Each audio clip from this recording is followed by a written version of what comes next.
আসসালামু আলাইকুম। সবাই কেমন আছেন? আশা করি সকলেই ভালো আছেন।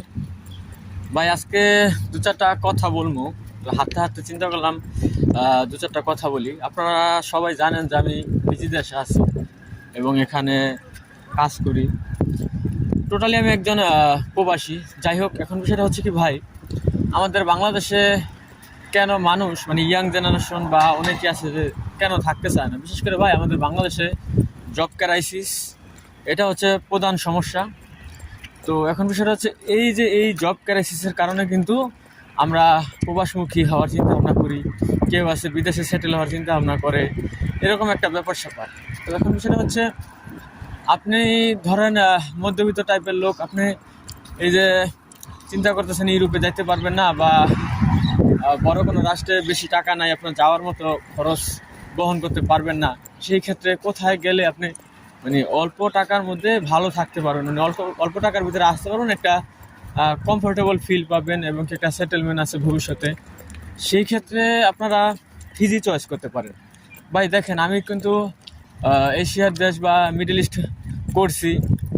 তো এখন বিষয়টা হচ্ছে এর আগে তো আসলে ওখানেও থাকছি। তো এখন বিষয়টা হচ্ছে, ফিজিতে আসার পরে আমি একটা বিষয় রিয়েলাইজ করলাম বা উপলব্ধি করলাম যে এখানে আসার পরে আপনার যে সেটেলমেন্টের যে ব্যাপারটা, যে আপনার এখানে কমফোর্টেবল ফিল যে ব্যাপারটা, সেটা কিন্তু খুব পারফেক্ট, ঠিক আছে।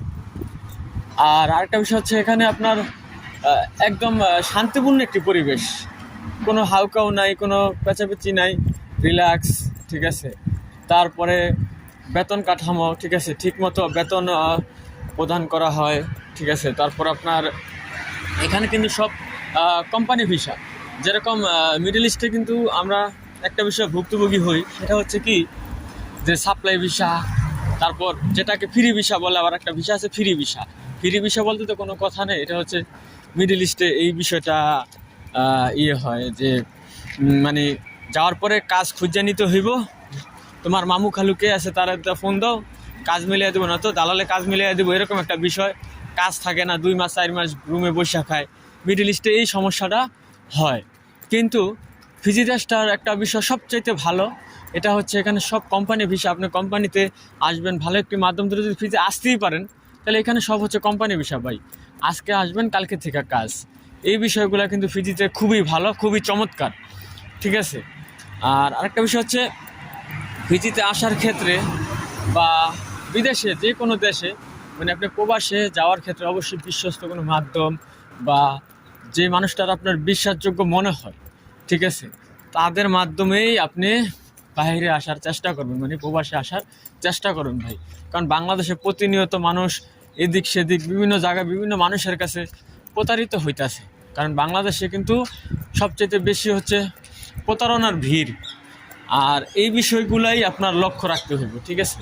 এটা হচ্ছে বিষয় ভাই। আপনারা আমার কথা কোনো উপদেশ হিসাবে নিয়েন না, আমি জাস্ট আপনাদের সাথে এই বিষয়গুলো শেয়ার করলাম আর কি, ঠিক আছে ভাই। দুনিয়াতে ভালো মানুষ চেনা অনেক কঠিন, ঠিক আছে।